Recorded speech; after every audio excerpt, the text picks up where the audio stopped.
Olá, bem-vindo à parte 4 da aula sobre aplicações da radiologia industrial. Hoje nós vamos conversar sobre energia nuclear. A energia nuclear é um tipo de obtenção de energia que tem um princípio da fissão nuclear. O que é isso? Fissão é o processo de quebra. Então, fissão nuclear é quando você quebra um núcleo atômico. Normalmente, essa fissão nuclear ocorre com átomos de urânio, podendo ser urânio 235 ou urânio 238. Então, o que acontece? Você lança um nêutron nesse urânio. O urânio ele já é um átomo instável, ou seja, ele já tem muita energia interna. Quando você lança esse nêutron no urânio, você está dando mais energia ainda para esse urânio. Então, quando esse urânio receber essa energia, ele vai quebrar e vai lançar mais nêutrons.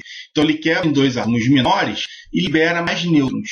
Esses três nêutrons que são liberados, eles atingem outros átomos de urânio e assim forma uma reação cascata. Então, essa reação ela promove a produção de energia e depois é utilizada para produzir energia elétrica. Então, temos aqui uma amostra do que acontece nesse átomo de urânio. Eu tenho um átomo de urânio 235 que ele é instável. Então, eu tenho uma curva de energia. E esse urânio ele já tem muita energia, só que ele está dentro de um poço. Esse poço de energia impede com que ele se quebre. No momento que a gente fornece um nêutron, ele ganha tanta energia que ele quebra. Então, a energia total dele aumenta tanto que ele se torna mais instável ainda e ele quebra. Com isso, a gente pode ter reações em cadeia. Como assim, Eric, reações em cadeia? Vamos imaginar que eu tenha 100 núcleos de urânio aqui. Eu vou jogar um único nêutron. Olha o que acontece quando eu jogo um único nêutron. É uma reação em cadeia.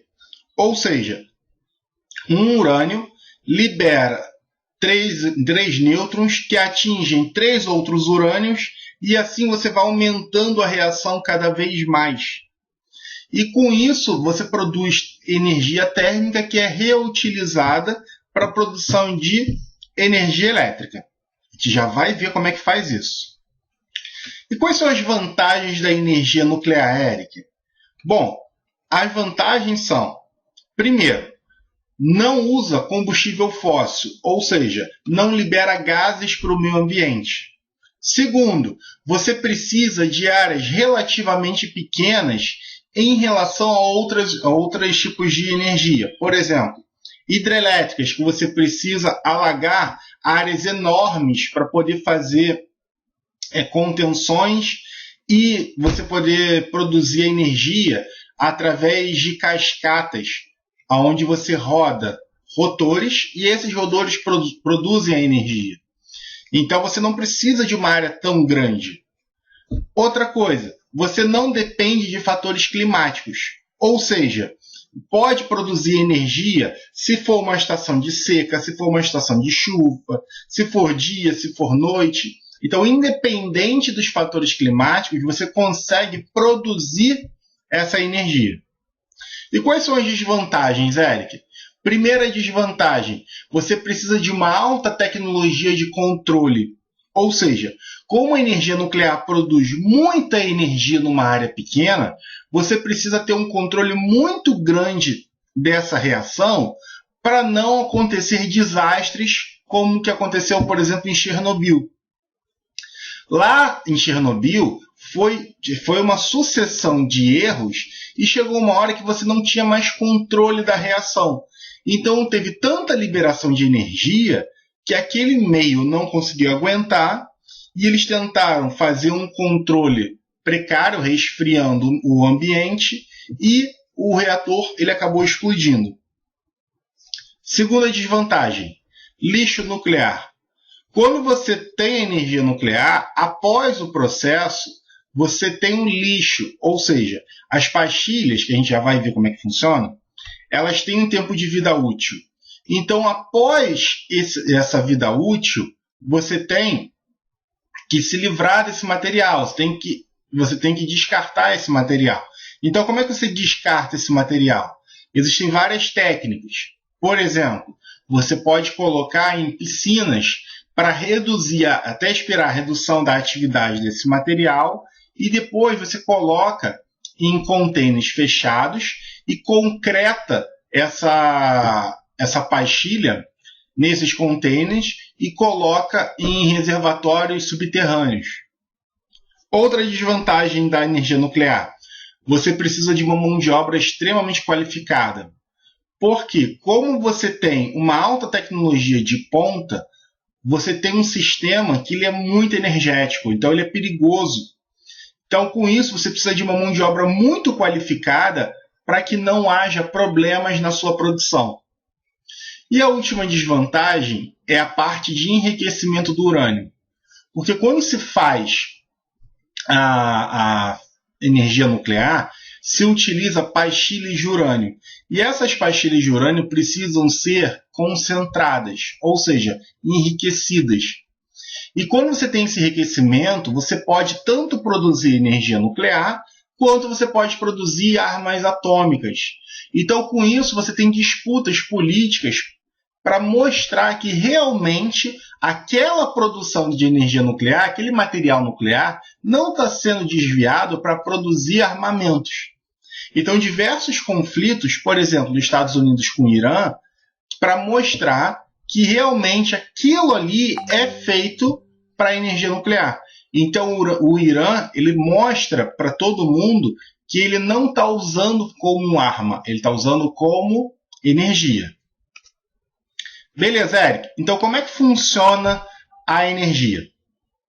Primeira coisa, a gente tem uma coisa chamada yellow cake. O que é o yellow cake? É uma amostra concentrada de urânio. Essa amostra de urânio ela tem essa cor amarelada, por isso yellow cake. Então, depois que pega esse yellow cake, que é essa amostra concentrada, faz um enriquecimento desse urânio, ou seja, concentra o urânio que é radioativo, 235 e 238.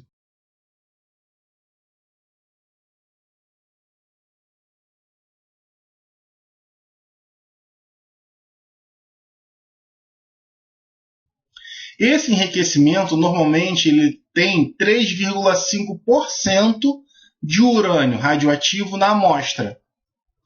Eric, beleza. Então, como é que funciona? Você tem o seu reator nuclear.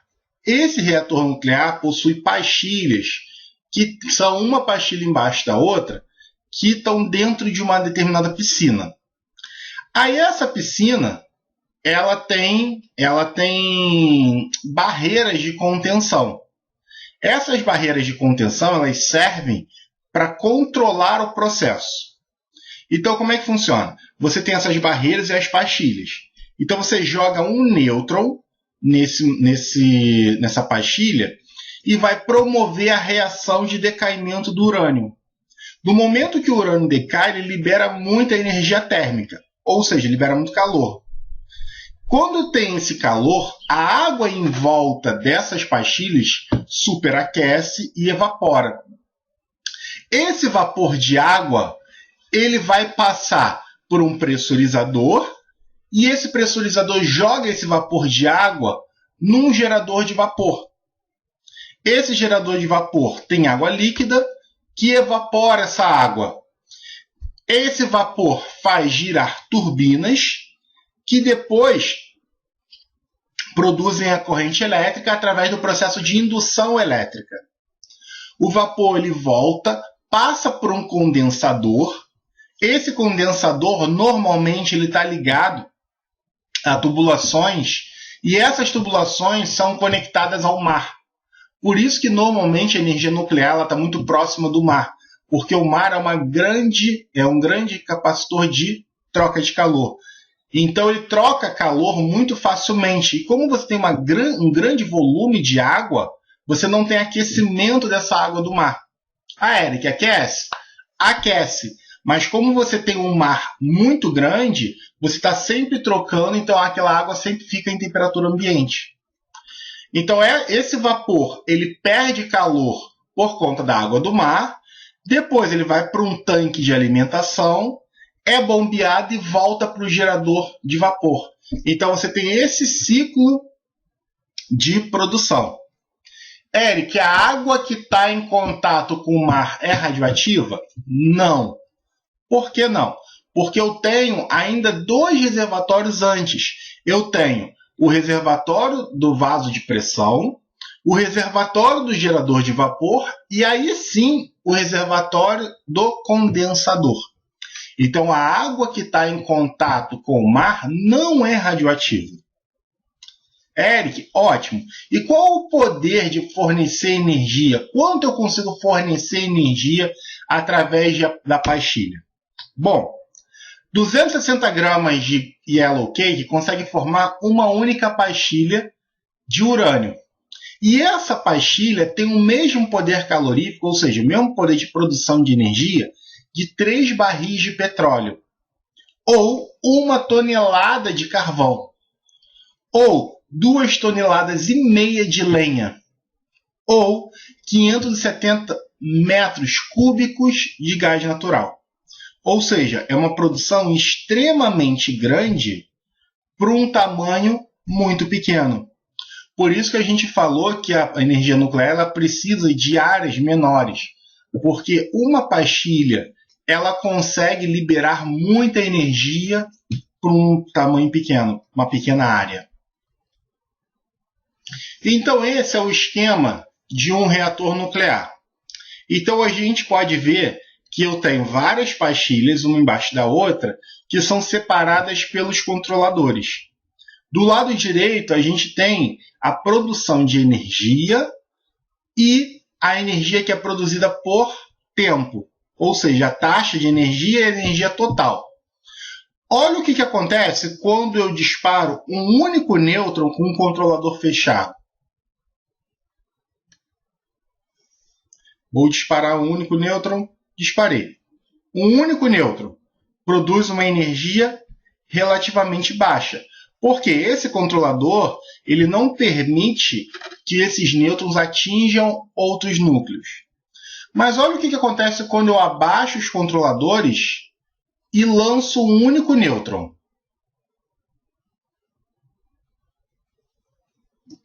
A reação em cadeia produz cada vez mais energia, a temperatura sobe, e então você consegue produzir muita energia em pouco tempo e assim produzir energia elétrica. Eric, maneiro. E qual é a foto de um reator nuclear? Aqui temos o reator nuclear. Então, temos as pastilhas de urânio dentro dessa piscina. Eric, muito legal. Mas como é que funciona a distribuição da matriz energética no mundo todo? Como assim, Eric? Matriz energética seria a distribuição dos tipos de energia que você tem num determinado local. Então, vamos pensar o seguinte. No mundo, a maior matriz energética é o petróleo e os seus derivados, que levam cerca de 31,7% de toda a energia produzida.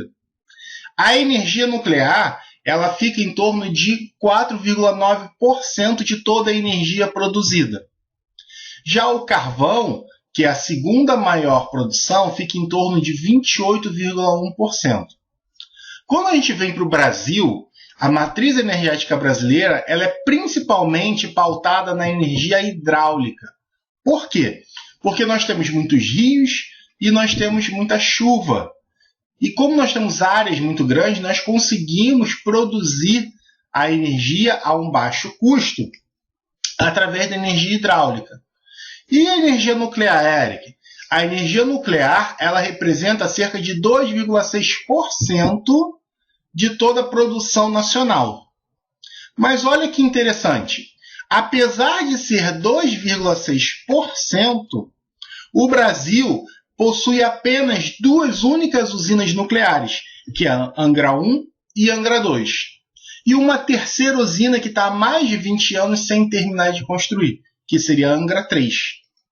Outros países já concentram a sua matriz energética em energia nuclear. Por exemplo, os Estados Unidos, que detém 1/4 de toda a produção nuclear do mundo. Então, você tem 104 usinas nucleares nos Estados Unidos em comparação a 436 no mundo. Ou seja, os Estados Unidos detêm 1/4 de todas as usinas nucleares. Com isso, ele produz muita energia a um baixo custo e a uma grande produção, com uma pequena área. Então, a energia nuclear ela é uma matriz energética muito interessante, porque você não precisa de grandes áreas, então você consegue construir essas usinas em vários locais. Bom, a aula de hoje a gente conversou sobre a energia nuclear, vimos como é que funciona o processo de produção de energia nuclear e discutimos um pouquinho sobre as matrizes energéticas mundiais. Muito obrigado e até a próxima aula.